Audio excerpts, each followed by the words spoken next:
नमस्कार, मी Gauri Suryavanshi. S Marathi news मध्ये आपलं स्वागत. वळूयाच्या बातमीपत्राकडे.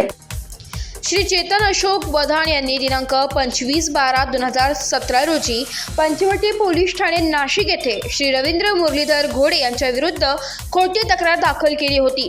सदर खोटी तक्रारीमध्ये रवींद्र घोडे यांनी फिर्यादीच्या आईकडून ₹19,50,000 इतकी रक्कम घेतली व भार्गवराम सोसायटी अयोध्या नगरी हिरावाडी नाशिक येथील रो हाऊस नंबर 60 व 61 ची खरेदी दिली नाही.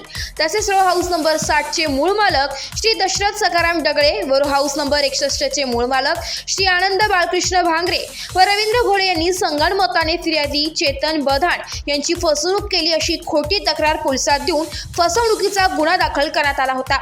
फसवणुकीच्या गुन्ह्याच्या तपासानंतर आरोपी रवींद्र घोडे यांच्यावर भादवी कलम 420, 471 व 201 अन्वये आरोपपत्र दाखल करण्यात आलं होतं.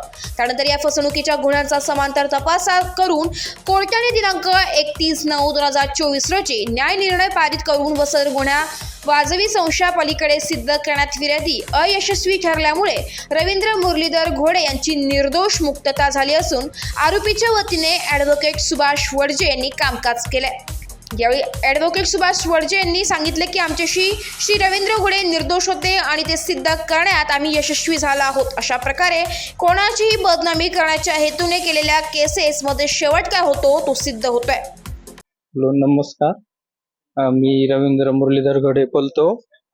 माझ्यावर खोटी तक्रार केलेली होती आणि राजू अशोक बधाण यांनी माझ्यावर खोटी तक्रार केली होती. त्या खोट्या तक्रारीचा कोर्टाने न्यायाधीशांनी माझ्या बाजूने निर्दोष सुटका केली आणि खोटी तक्रार दिलेली होती. त्याच्याकडं कुठलेच पुरावे नव्हते सादर करण्यासाठी, म्हणून मला कोर्टाने निर्दोष सोडलं. तर या अशा व्यक्तीला आहे ना, ज्याने खोटी तक्रार केली होती सादर, त्याच्यावरती कठोर कारवाई व्हावी अशी माझी मागणी आहे. त्यांनी परत पोलीस स्टेशनला 4 ठिकाणी गुन्हे दाखल केले होते, 3 ठिकाणी नाही घेतले खोटी तक्रार असल्यामुळं, आणि 4थ्या ठिकाणी पोलीस स्टेशनला त्यांनी खोटं मुखत्यारपत्र बनवून आणले. तर त्याच्यावरती मला पुण्यात अडकवलं, केस केली माझ्यावरती, आणि याचा न्याय भेटावा असं, आणि याच्यावर कठोर कारवाई व्हावा अशी माझी मागणी.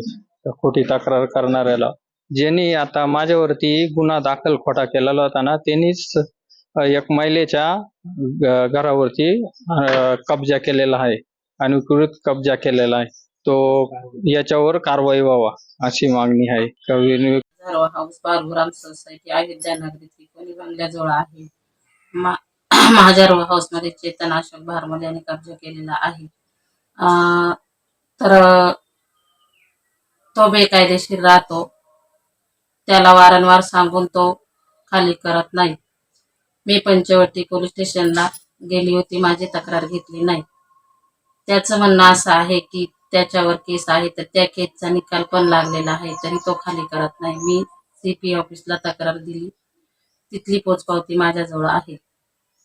माझं म्हणणं एवढंच आहे की माझा रो हाऊस खाली करून द्यावा. ही एस मराठी न्यूज शहर प्रतिनिधी नाशिक.